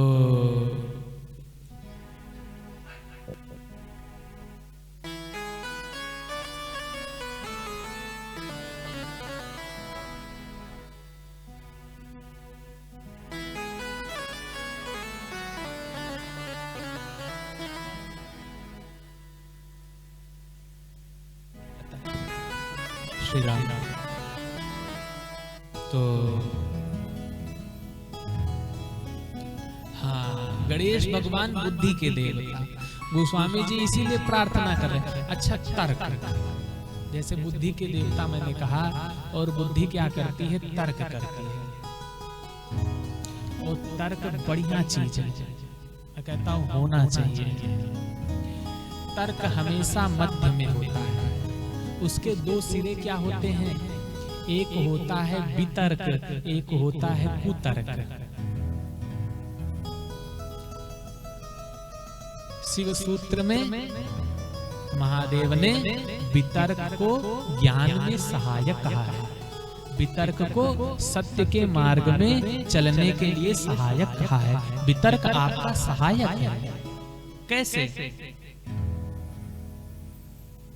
तर्क का अर्थ होता है तर्क मध्य में स्थित है, यानी आपके जीवन में कोई भी घटना घटित हो, जैसे मैंने कोई बात आपसे कही या आपने किसी से भी सुनी, जरूरी नहीं अंधे होकर के मान लो, जरूरी नहीं उसे तुरंत स्वीकार कर लो। दो ही तरीके के समाज में व्यक्ति हैं। एक वैसे हैं, या तो इतना भरोसा कर लेंगे, इतना भरोसा कर लेंगे कि डूब जाएंगे, या तो एक ऐसे व्यक्ति हैं कि किसी का भरोसा नहीं करेंगे, किसी का भरोसा नहीं करेंगे और वो डूब जाएंगे। और मैंने दोनों जैसे व्यक्तियों का दर्शन किया। आपने किया कि नहीं किया मुझे नहीं पता, पर मैंने किया है। मैंने अपने जीवन में दोनों तरीके के व्यक्तियों को देखा है। एक वो व्यक्ति जो कभी किसी पे भरोसा नहीं करेंगे, मर जाएंगे, अकेले रह जाएंगे, लेकिन वो किसी पे भरोसा नहीं करेंगे। और एक दूसरे तरीके के व्यक्ति जो इतना भरोसा कर लेंगे कि कहेंगे भैया आज के बाद जीवन में भरोसा नहीं करेंगे, तुमने हमको डुबा दिया। तो दोनों तरीके के लोग डूब जाते हैं। अब वही ज्ञान देते फिरते हैं, भैया किसी पे भरोसा नहीं करना। तो फिर भरोसा है काहे के लिए? भरोसा जैसा शब्द क्या है? क्यों है विश्वास? फिर अगर कोई तोड़ ही देते नहीं, तुम लोग विनायक को स्मरण नहीं करते हो, तर्क का इस्तेमाल नहीं करते। तर्क करना कोई गलत बात नहीं है, तर्क का अर्थ विचार करना। किसी ने तुमसे कुछ कहा तो जरा सोच लो, और सोचने का अर्थ दो तरीके से जा सकते हो। अब वो सोच या तो तुम्हें काट देगी तो तुम कुतर्क की ओर चले जाओगे, फिर कहोगे राम नाम से क्या मिला, कुछ मिलता ही तो नहीं, ये कुतर्क की ओर ले जा रहा है तुम्हारा तर्क। पर वितर्क की ओर क्या ले जा रहा है, तुम कहोगे राम नाम से कुछ जाता तो है नहीं साहब, कुछ खोता तो है नहीं, जीवन तो हमारा वही रहता है, तो राम नाम कहने में क्या जा रहा है, ये वितर्क की ओर चला गया तुम्हारा तर्क। अब जैसे ही वितर्क की ओर गए तो वो फिर सत्य के खोज में मदद हो जाएगा। इसलिए भगवान शिव ने शिव सूत्र में कहा कि वितर्क सहायक है ज्ञान की ओर जाने के लिए, भक्ति की ओर जाने के लिए। इसीलिए हम कोई भी भक्ति कार्य जब प्रार्थना करते हैं या कोई अच्छा कार्य करते हैं तो हम विनायक का स्मरण करते हैं, गणेश जी का, कि ये तर्क, ये बुद्धि हमें कुतर्क की ओर नहीं वितर्क की ओर ले जाएगी, हमें ये सोचने पर मजबूर करेगी ये तर्क, ये बुद्धि मेरी, कि मुझे कुछ मिल तो नहीं रहा है पर मेरा कुछ जा भी नहीं रहा है, और मेरा कुछ जा नहीं रहा है तो ये वितर्क है, और मुझे क्या मिलेगा, ये कुतर्क है। गोस्वामी जी कहते हैं हाँ ठीक कहते हैं। और बड़ी मजे की बात, प्रारंभ में तो सच बात है कि तुम्हें कुछ नहीं मिलेगा, पर ग्रंथ खत्म होते होते मैं बार बार दोहराऊंगा, पायो परम विश्राम, मिला कैसे नहीं मिलेगा, ये कर्म भूमि है, तुमने कुछ किया तो बिना मिले रह जाए। अरे नहीं मंगल होगा तो अमंगल, कुछ तो होगा, नहीं होगा तो कुछ नहीं होगा। क्या ये होना था तो कुछ नहीं हुआ। लाओ त्से चीन के बहुत बड़े दार्शनिक थे, संत थे, अब उन्होंने कहा कि ऐसा पढ़ना लिखना बेकार है, कोई किताब सब व्यर्थ है, कोई किताब नहीं। तो उनके पास कोई व्यक्ति आया और कहा ये आप कह रहे हैं कि सब पढ़ना व्यर्थ है, कोई किताब बेकार, सारी किताबें बेकार हैं, आपसे ज्यादा पढ़ाकू इंसान तो मैंने देखा ही नहीं, सारी जीवन जब तक चले नहीं गए तब तक पढ़ते ही रहे। और एक पढ़ने वाला व्यक्ति कह रहा है कि पढ़ने जैसा किताबों में कुछ नहीं, तो तुम ये क्यों बोल रहे हो? बोले पढ़ते पढ़ते मैंने ये पाया कि कुछ पढ़ने जैसा नहीं है, क्या ये कम मिला मुझे? तुम भी कह दे तो एक अनपढ़ आदमी भी कह देता है पढ़े लिखे क्या, और एक पढ़ा लिखा भी कहता है पढ़े लिखे क्या, लेकिन वो यात्रा करके कह रहा है, वो अनुभव से कह रहा है। इसीलिए पशु और परमात्मा में अंतर नहीं है, पासे पशु पासे परमात्मा, बीच में मनुष्य। अगर तुमने तर्क का इस्तेमाल किया, विनायक का साथ लिया, तो परमात्मा तक पहुंच जाओगे। अगर तुमने उस तर्क में कुतर्क का साथ दिया तो तुम पशु बन जाओगे। मिडिल वे, बीच में हो। इसीलिए बुद्ध ने एक शब्द का प्रयोग किया, मध्यम निकाय। मध्यम निकाय, हमेशा जीवन मध्य में होता है, और मनुष्य का जीवन मध्य में ही तो है। तुमने ऊपर की यात्रा नहीं की तो नीचे ढुलक आओगे। तुम परमात्मा को पाने के लिए नहीं बढ़े तो तुम पशु हो जाओगे, ऑटोमेटिक हो जाओगे, क्योंकि बुद्धि है, इसको यात्रा की जरूरत है। अगर तुम ऊपर नहीं जा रहे हो तो यहाँ ढलान है, ऊपर ले जाने के लिए तो तुम जोर लगाओगे, पर वो जोर नहीं लगाया, छोड़ दिया तो नीचे अपने आप साइकिल तुम्हारी सरक आएगी। उसके लिए नीचे ले जाने के लिए जोर लगाना पड़ता है, फिर पैडल मार के गति बैठे रहो, लगोगे तो राजा बाबू लेकिन जा रहे हो नीचे। और ऐसा ही होता है, वो जो राजा बाबू दिख रहे हैं वो नीचे ही जा रहे हैं, और एक दिन ऐसी पशुता आएगी, अभी तो राजा बाबू बने हो, ऐसी पशुता आएगी कि जैसे गोबर में जानवर पड़ा रहता है बदबू किया करता है, वैसे ही इंसान बदबू किया करेगा, पड़ा रहे। तो यात्रा करो। इसलिए गोस्वामी जी कहते हैं विनायक बंदे वाणी विनायको वास्तव। और यही तर्क, इसीलिए गणेश भगवान को गणपति कहा गया, गाणपत्यम, ये शब्द प्रयोग किया गया है वैयाकरण में, व्याकरण में। ब्रह्म से डायरेक्ट इनकी तुलना की गई। तुलना का अर्थ नहीं, प्रतीक दिया गया है। वो जो हमें ईश्वर से मिलाए वो ईश्वर ही होता है, गुरु साक्षात परब्रह्म।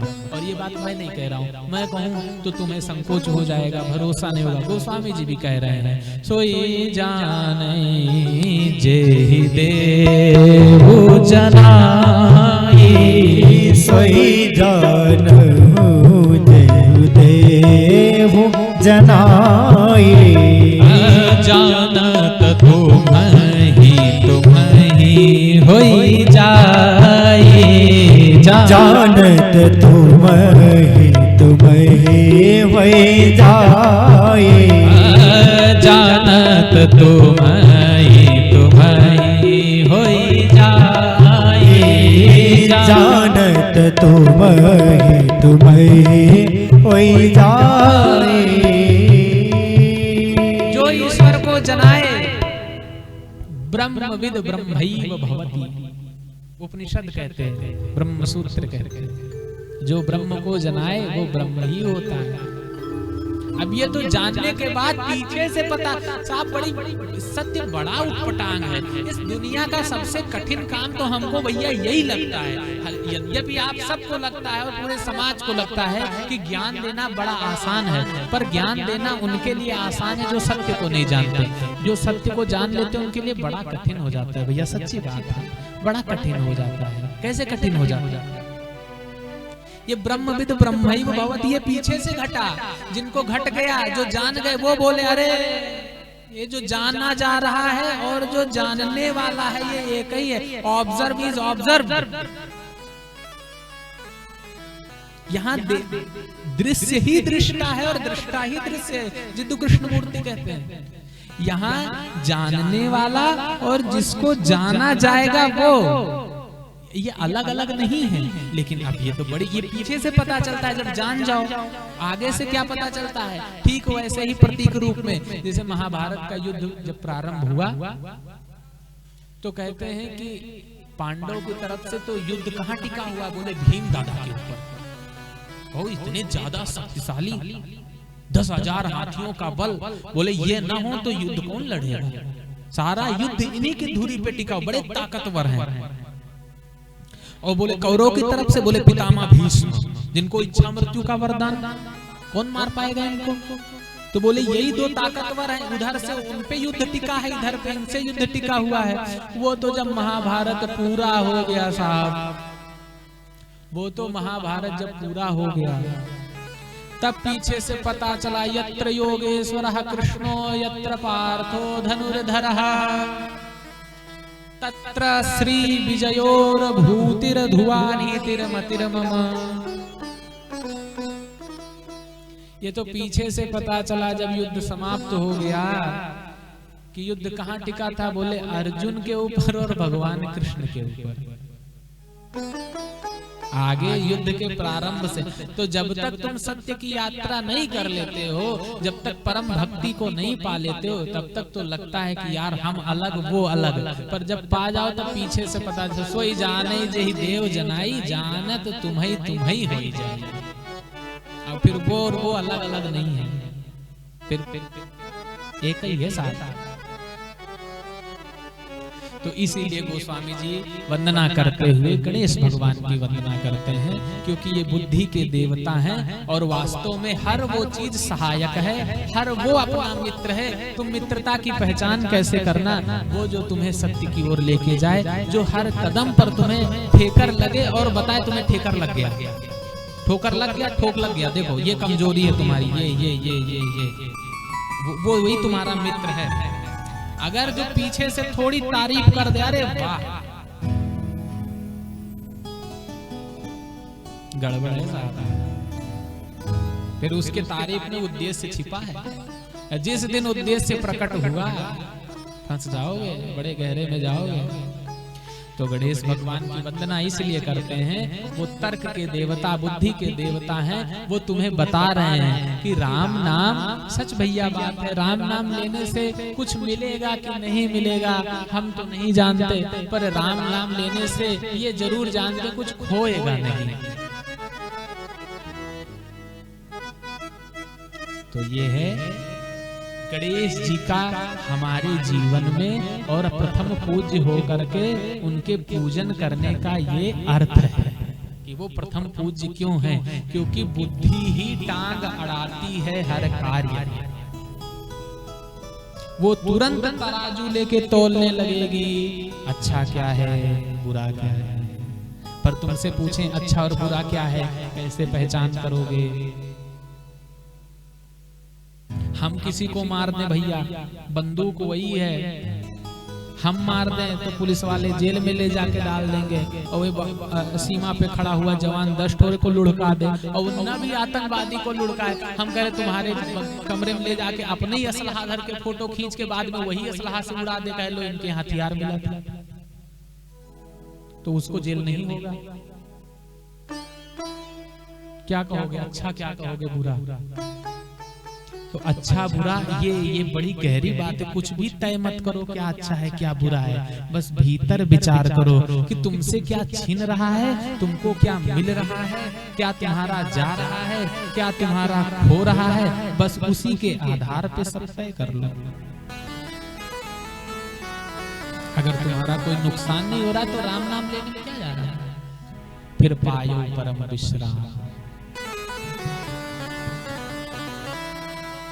आगे गोस्वामी जी कहते हैं अब दूसरे श्लोक में, तो ये प्रथम बात समझ में आ गई कि जीवन में कोई कार्य करना है तो गणेश जी की स्मृति, उनका स्मरण, और गणेश का स्मरण का अर्थ है बुद्धि से तोलना, और बुद्धि तुम्हें तर्क की ओर भी ले जा सकती है, तर्क की भी ओर ले जा सकती है, और वितर्क की ओर भी ले जा सकती है। तो तुम्हें वितर्क तक जाना है, तुम्हें ये नहीं देखना है कि राम नाम लेने से क्या मिलेगा, बल्कि तुम्हें ये देख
श्री राम।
श्री राम।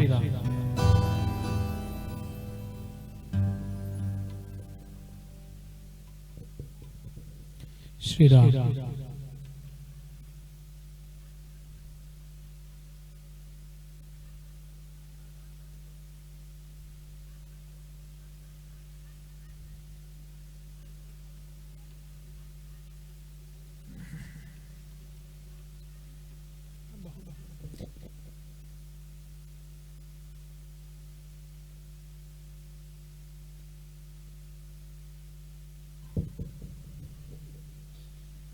श्री राम।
श्री राम।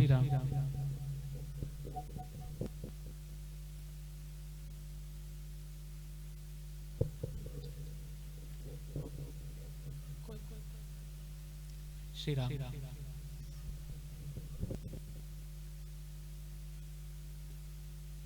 श्री राम। तो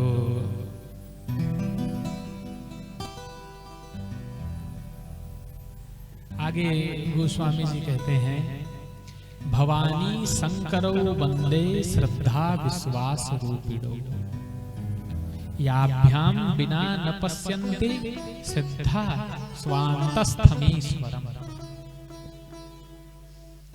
भवानी शंकर, भवानी माने माता पार्वती, और भोलेनाथ की वंदना की किस रूप में? श्रद्धा और विश्वास के रूप में। तो एक एक कदम, ये जीवन में सार्थकता इसी की है अगर तुम्हें समझ आए। अगर समझ ना आए तो ये व्यर्थ हो गया। जानते तो हो ही, बहुत कथा सुनी होगी इससे पहले और सुनते ही आ रहे हो, न जाने कितनी बार रामानंद जी की रामायण देखी होगी, पर क्या अर्थ निकलता है?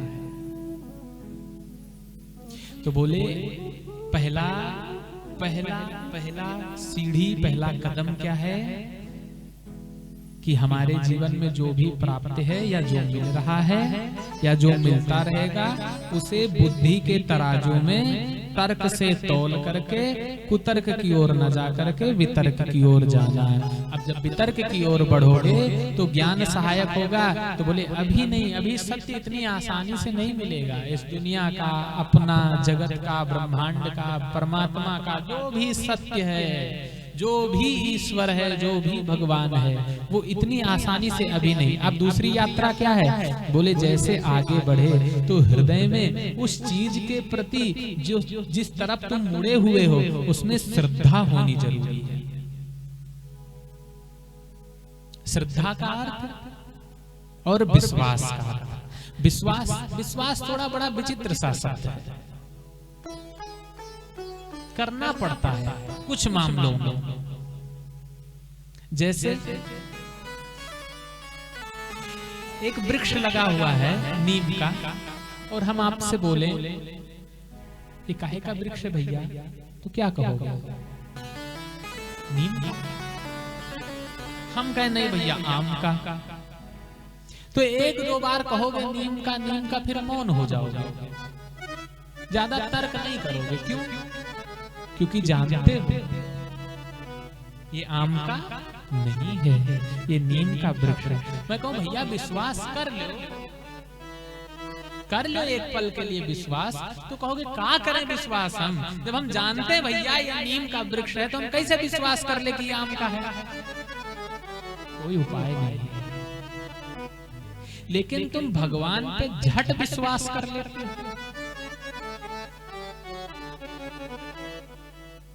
और भगवान पे करना पड़ेगा, भगवान पे करो तब तो ठीक ही है।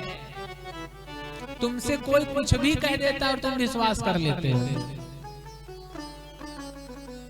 कहीं ये बाबा तो कहीं वो बाबा, तो कहीं पीर बाबा, तो कहीं कोई बाबा, कहीं कोई बाबा, दुनिया के सारे बाबा। क्यों? क्योंकि तुम जानते नहीं हो। जान जाओगे जिस दिन, काहे का भरोसा, काहे का विश्वास करोगे किसी की बातों पे। परंतु अब तुम अकेले चले हो ना साथ, अपनी बुद्धि को सहारे लेकर के, तो बुद्धि में तो डूबने का खतरा है, डुबा देगी। कब कुतर्क की ओर भिड़ जाए, यात्रा तुरंत बेकार हो जाएगी। इसीलिए कहा गया साधना पथ बड़ा कठिन है साहब, इतना आसान है। और यही साधना पथ में जो ईमानदारी से चलता है परमात्मा, ये जितने भी पूजन पाठ है, इसके परिणाम स्वरूप ईश्वर नहीं मिलेगा। लाख अगरबत्ती जला लो, लाख जल चढ़ा लो, गारंटी है भैया नहीं मिलेगा। हम कहें तो कहोगे अच्छा ठीक है कोई बात नहीं, पर हम गोस्वामी जी को इसीलिए पकड़े हैं ये पोथी, सहारा हमारे लिए नहीं तुम्हारे लिए। ये गोस्वामी जी कहते हैं।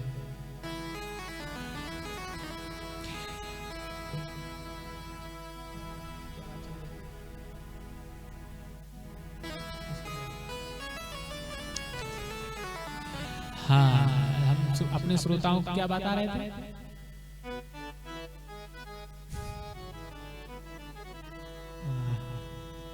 तो श्रद्धा और विश्वास की चर्चा कर रहे थे। भगवान के बारे में कह रहे थे कि विश्वास नहीं, तुम दुनिया पे सब पे विश्वास कर लेते हो। क्यों? क्योंकि जो विश्वास के लिए बताया जा रहा है जिसके बारे में, उसके बारे में नहीं जानते। इसलिए जो कोई भी कुछ बता देता है भरोसा नहीं। जब अपने तर्क से निकले हो, अपनी बुद्धि से, तो मैं कह रहा था कि ये डुबा भी देती है,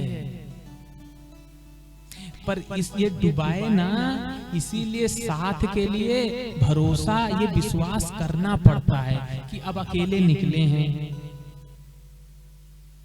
न जाने क्या हो, मिलेगा कि नहीं मिलेगा। अर्जुन बार बार पूछ रहा है श्रीमद् भागवत में भगवान कृष्ण से, कह रहा ये बताओ, हमको तो वैराग्य की शिक्षा दे रहे हो, ज्ञान की शिक्षा दे रहे हो, सत्य की शिक्षा दे रहे हो, हम तो निकल पड़े, पता लगे न मिले आगे, तो पीछे से भी सब छूट जाए, आगे से भी सब छूट जाए, बिच्चा में हम कहाँ जाएंगे। पर जीसस क्राइस्ट ईसाई धर्म में, उन्होंने बाइबल में एक वाक्य लिखा, भैया हमको काहे का विरोध, हमको जो जहां अच्छा लगेगा हम ले लेंगे, हम किसी का प्रचार थोड़ी ना कर रहे हैं। उन्होंने कहा जो डूबेगा वही बचेगा। ये बड़े कीमती शब्द थे। अब बताओ,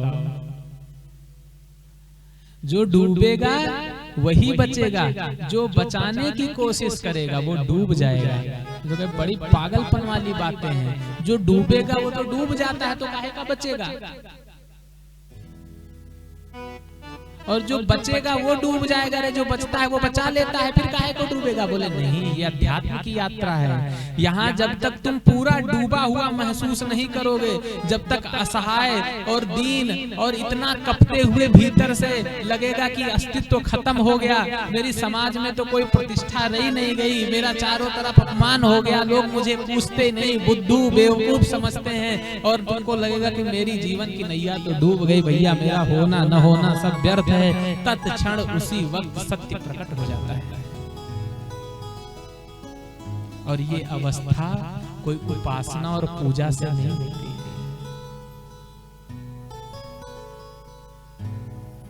मैं फिर गोस्वामी जी के शब्द दोहराऊं, मन क्रम बचन छाड़ी चतुराई, मन क्रम भजन छाड़े चतुराई, भजत कृपा करी है रघुराई। भजत कृपा करी है रघुराई। ये जो सुबह 4 बजे उठ के शंकर जी को जल चढ़ाते, परमात्मा मिलता कि नहीं मिलता साहब हम नहीं जानते, पर उनको अहंकार जरूर मिल जाता है। हम 4 ही बजे नहा लेते हैं। माने इतना उपद्रव कम था कि एक उपद्रव और ले लिए। अरे ठीक है भैया 4 बजे नहा लो, तुम्हारी मर्जी, हम मना थोड़ी ना कर रहे हैं, पर हम ये जरूर मना कर रहे हैं कि तुम 4 बजे नहा लेते हो तो ये जाहिर करने की और बताने की जरूरत नहीं है, ये भ्रम पालने की जरूरत नहीं है। ये भ्रम पाल लिए तो ब्रह्म से दूर हो जाओगे।